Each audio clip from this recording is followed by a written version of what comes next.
Hello, and welcome to another episode of U.S. Maritime Action. I'm Clay, a shipyard engineer, and today we are going to talk about Donald Trump's executive order restoring America's maritime dominance, which was passed back in April of this year. So we'll just review this line item. The Maritime Action Plan was due today. So far, nothing from the press on any updates on that, unfortunately. Big bummer for the maritime industry.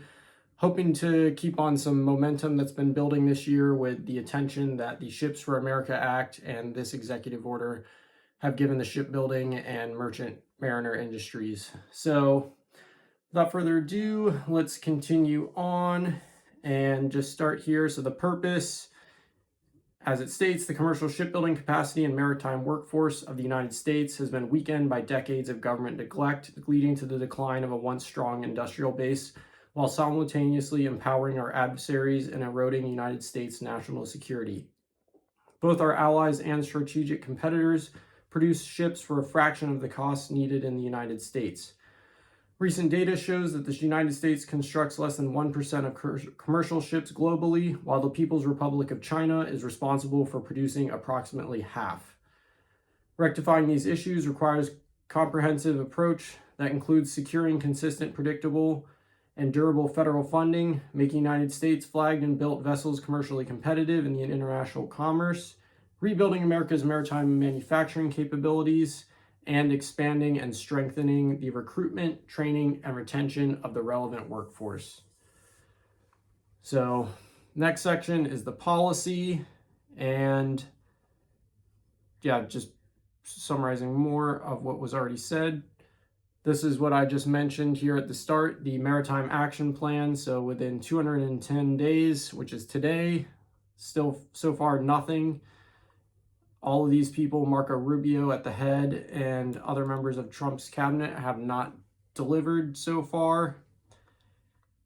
And so let's just go and see which items from the executive order have actually been completed by their deadlines and which haven't. So within 180 days of this order, Secretary of Defense, in coordination with the Secretary of Commerce, the Secretary of Transportation, and Secretary of Homeland Security, shall provide the AP, NSA, and the OMB Director for inclusion in the map and assessment of the options, both for the use of available authorities and resources, such as Defense Production Act Title III authorities, and for the use of private capital to the maximum extent possible to invest in and expand the maritime industrial base, including but not limited to investment and expansion of commercial and defense shipbuilding capabilities, component supply chains, ship repair and marine transportation capabilities, port infrastructure, and the adjacent workforce.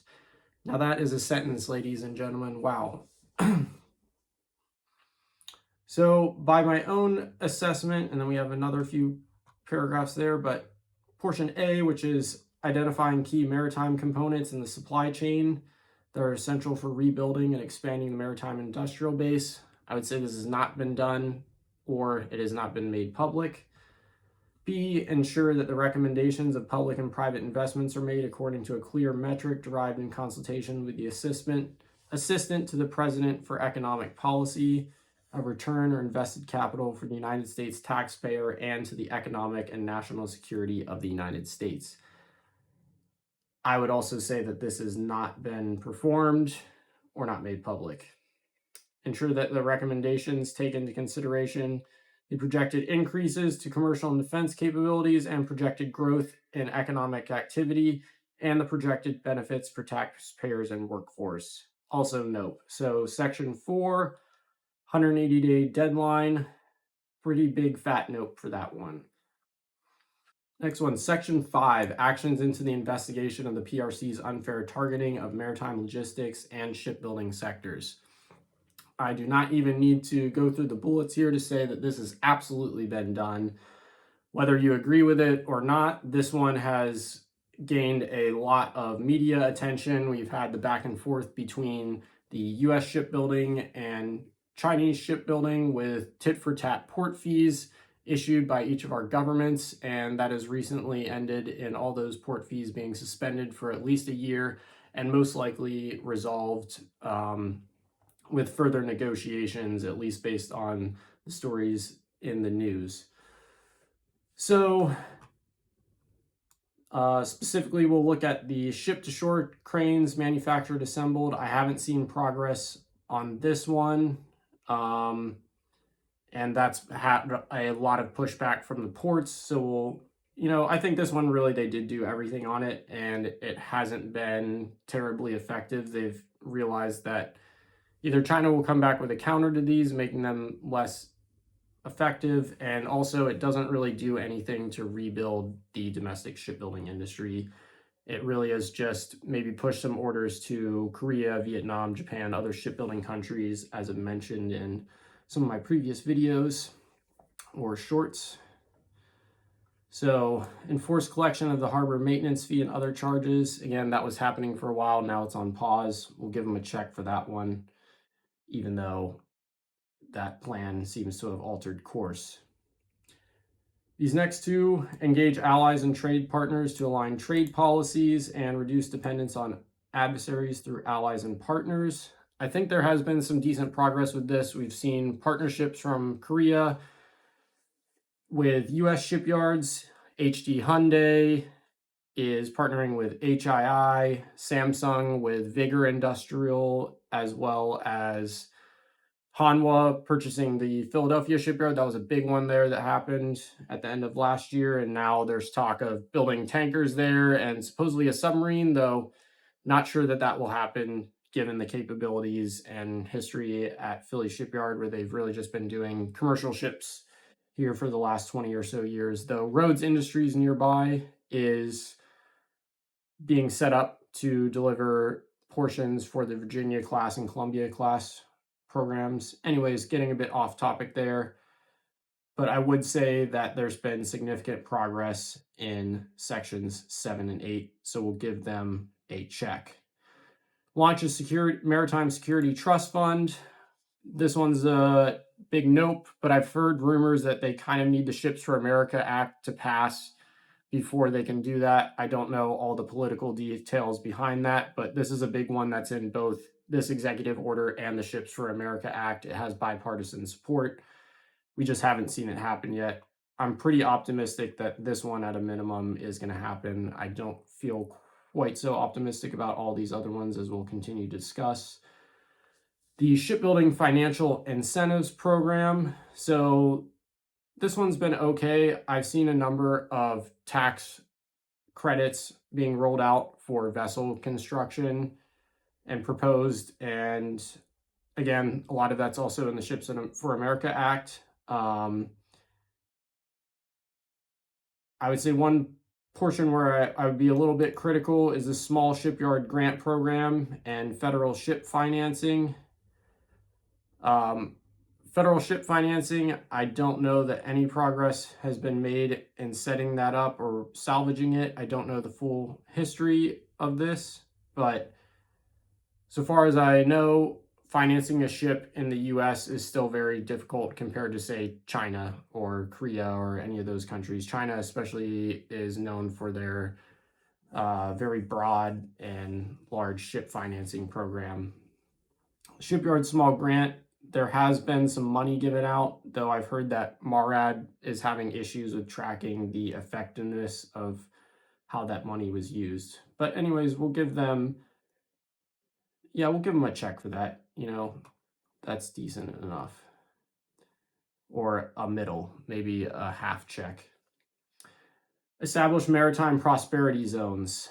This hasn't been done. I think that they really need to focus on reestablishing shipbuilding in the Bay Area. It's one of the largest economies in the world. I think the Bay Area in California has a bigger economy than all 45 of the 50 states.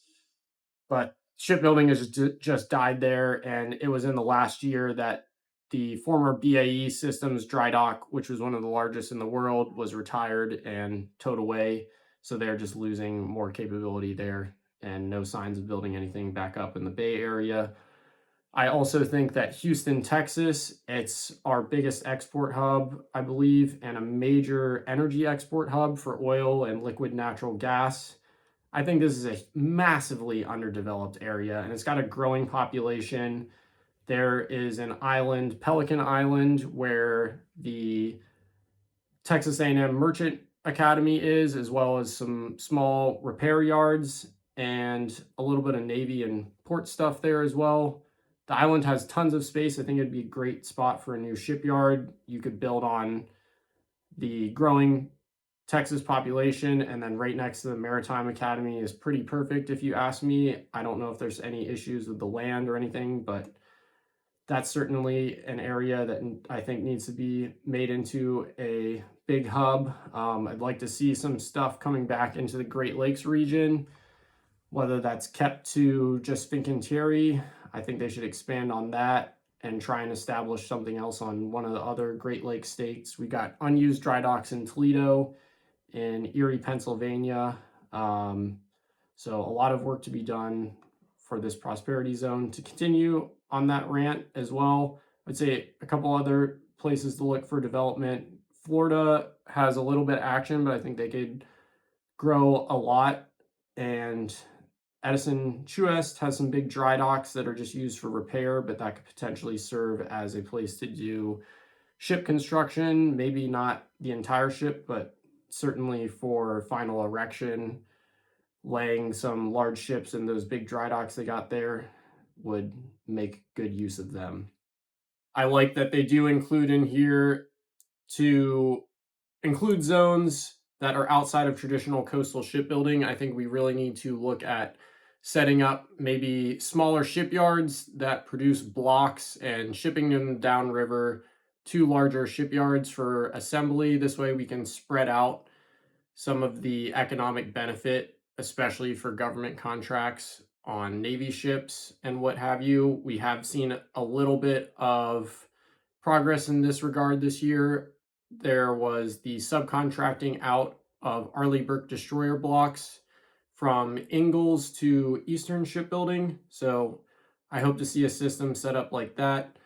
It would be awesome to see a shipyard in Idaho, which is actually possible with that marine highway, and you could build a pretty decent sized ship. I believe it's something like a 12-foot draft all the way up to that port in Lewiston, Idaho.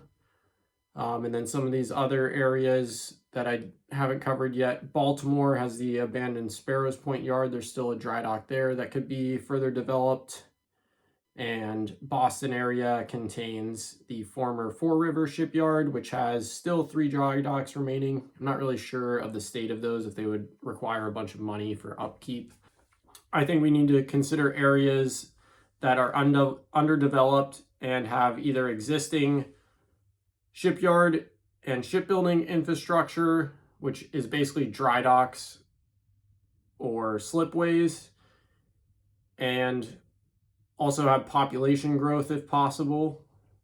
That's another area to look at, and ties to export hubs. So this one not done, but we'll shift a little bit of the blame there and give some benefit of the doubt.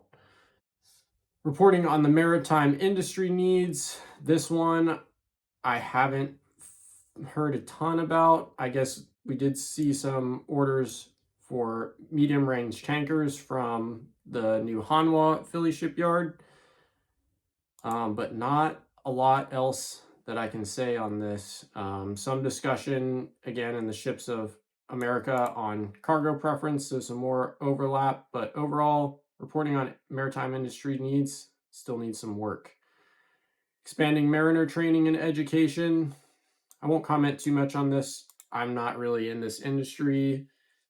I've heard talk, but on this particular item, I haven't seen any expanded mariner training programs. Could be wrong on that one. That's not something I follow quite as closely. To the contrary, modernizing the United States Merchant Marine Academy, that was one of the first things they did. They started fixing it up, getting rid of the mold, and we'll give them a check on this, that there's been action taken to remediate the dilapidated Merchant Marine Academy. Improving procurement efficiency. So we saw the Secretary of Homeland Security kind of shift around some contracts, or I guess cancel a Coast Guard cutter contract. But other than that, not a ton to improve procurement efficiency. I think you could make a plan, like I mentioned, with the maritime prosperity zones to set up some smaller yards to support the larger ones to kind of speed things along with our existing yards. And then we also need to have an approach of building more large yards as final assembly sites. So I think we need both large shipyards and more small areas feeding them blocks or portions of the ship. You can't do everything in one space, and then you want to spread out, in my opinion, the economic benefit of building a ship to as much of an area as you can. And you can do that pretty easily with our river waterway systems. Shipping blocks by barge, that's something that's already done in countries. It's something we do here, but we're not fully taking advantage of it. So this one, we're also going to go with no significant progress. Again, kind of similar to what we were talking with government efficiency. I would say that NAVSEA procurement is a big thing to look at. There was a little bit of talk of DOGE potentially going in and looking at naval procurement, but I didn't see that actually happen. So nothing there. Increase the fleet of commercial vessels trading internationally under the flag of the United States within 180 days of the date of this order.